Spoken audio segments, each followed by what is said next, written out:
Everybody out in YouTube land, and welcome back to a new episode of GBA. In this video, we're going to be taking a look at some of the most uncommon, rare, expensive, or just weird handheld systems in my collection. I did a video probably 6 months ago or so where I talked about the weirdest or most uncommon home consoles in my collection, so I figured it'd be fun to do a video on my handheld collection. I am not the biggest handheld gamer in the world. I do play the Switch a lot in handheld mode, but before that I would rather play on a home console than a handheld system. But I still enjoy these systems, like collecting for them, and just enjoy talking to you guys about video games. It's fun to share your collections with people who have like interests, right? So that's why I like making these videos, and I'm glad you guys tune in to watch them. But yeah, I've got 6 handheld systems here to show you guys, so I guess without further ado, we're going to go ahead and start showing these. This is not a review of these systems, but I will talk about the systems a little bit, give my thoughts on them, and maybe some quick overviews on my experiences with them. But yeah, so first up, let's go ahead, we will show the original Game Boy. So inherently, there's nothing very uncommon or weird or expensive about this system. But I did mod this system. I put a backlight in it, and so basically, it's kind of different because I did mod this system, and to be honest with you, I really have a hard time playing Game Boy games if it's not on a system that has a backlight on it. It just takes a lot away from these games, in my opinion, if you can't play them on a backlit screen.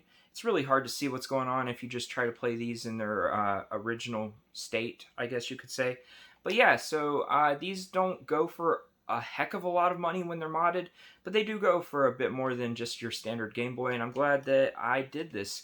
I enjoy the Game Boy library a whole lot more ever since I modded my original Game Boy. So yeah, that's the first one on the list. Not overly strange, but I guess I just wanted to show it because I did the backlight mod on it. So yeah, the original Game Boy. And in similar fashion, we have the Sega Game Gear. So once again, nothing inherently weird or expensive or uncommon about the system. But once again, I modded this. I went through, changed all of the capacitors in it, put a glass screen protector on it so it wouldn't get scratched as much. Put a new LCD screen in here, and it just makes the Game Gear experience so much better. This did come out back in the early 90s with a backlit color screen, but the screen was really bad. I don't know if you guys have played these recently, but there's a lot of ghosting. It makes it really hard to play the games. But with those new screens in there, man, it looks fantastic. I know this is bright, so I don't know how well you guys will be able to see that, but this just makes the Game Gear library so much better in my opinion. It's really, really hard to play these games on an original Game Gear, but when you get a nice screen in these things, they look absolutely fantastic. So I've got Aladdin in here currently. Like I said, I don't know how well you can see that because of the brightness of the screen or whatnot, but it just makes the gaming experience so much better on these Game Gears. So yeah, that's my, and these go for a decent amount of money too if you buy it already, modded or whatnot. But yeah, so that is my original Game Gear and Game Boy that I had modded. Love these systems, love the library, so much more fun to play on these systems once you fix those screen issues, at least in my opinion.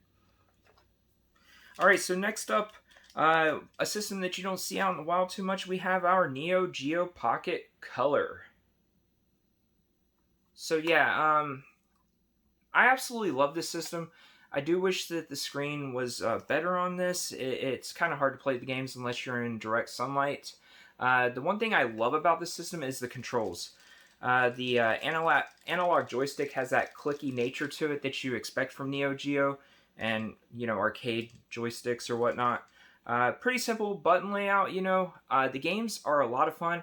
A lot of the games have that chibi style to them. It's kind of a cutesy version of stuff like your favorite Neo Geo fighting games. I love the fighting games on this. But yeah, Neo Geo Pocket Color, not something you see every single day out there.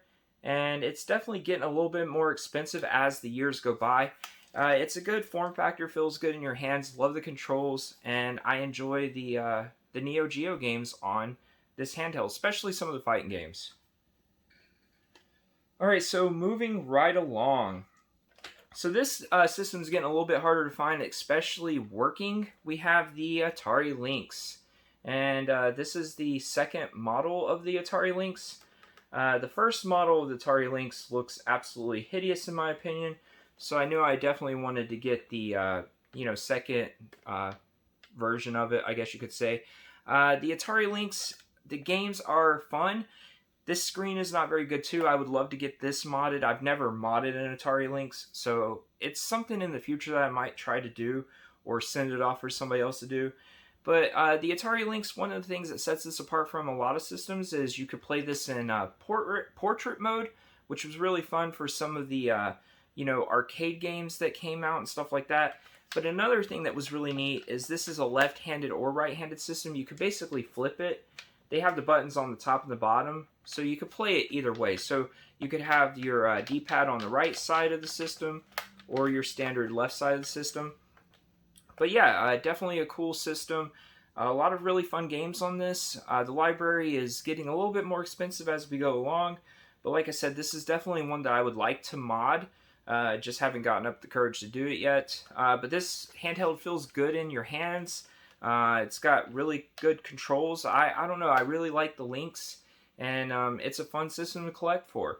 The games are kind of on like cards, sort of like a TurboGrafx. But yeah, definitely cool. One that you don't see every day, and definitely getting a little bit more pricey, is the Atari Lynx.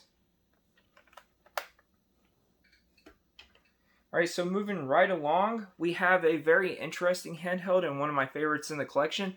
We have the Sega Nomad. So what's really different about the Sega Nomad is this is a handheld Genesis. This system actually takes standard Genesis carts. So basically all your Sega Genesis games will work on this, at least every one I've ever tried. And you can take Sega Genesis games on the go. When this was released, that was kind of a fairly new concept. So yeah, it's definitely a cool system. I don't think it sold overly well back then. I want to say this came out like 95 or 96, which, you know, the Genesis was kind of dead around that time. But yeah, the Sega Nomad is definitely an interesting handheld. It's definitely getting more pricey as time goes along, especially if you have the box. It's an interesting design, but it does feel good in the hands. Once again, the screen on this isn't great, you know, that mid-90s technology. Another one that I would like to put a new screen in if I ever, you know, got around to trying it. But yeah, Sega Nomad, definitely cool. Great way to play your Genesis games on the go. But yeah, cool system. It's got the 6-button layout, so you can play all your fighting games on there.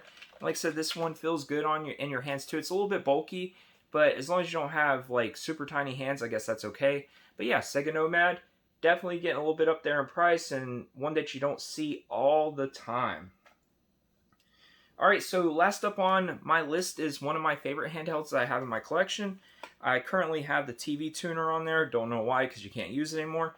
But we have the Turbo Express.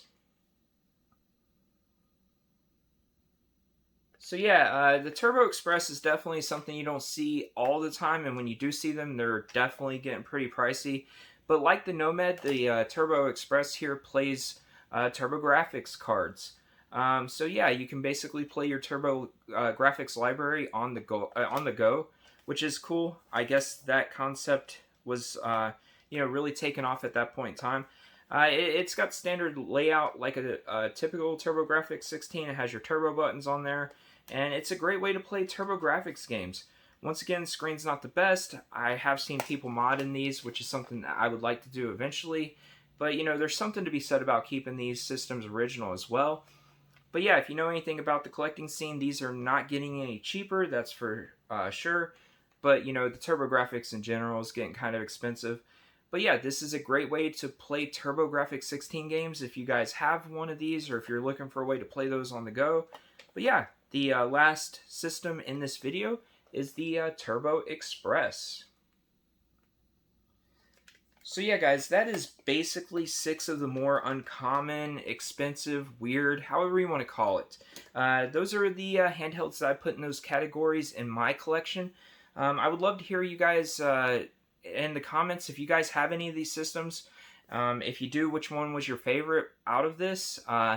Do you want to get any of these systems for your collection? Are you currently looking for any of these? I would love to hear y'all's thoughts on this. And I'd love to have a little conversation with you guys about handheld gaming down in the comments. But for now, guys, I think that's probably going to end this video. But first, I want to say thank you so very much for tuning into this episode of GBA. If you haven't, please like, comment, subscribe. It would help me out tons. If you guys know anybody who might like this kind of content, share the video around. I'm always looking to grow the channel a little bit. But for now, guys, I think I'm going to go play some handheld games, maybe open up some boxes, try to enjoy the rest of my evening. I hope you do too. So until next time, everyone, I'll see you later.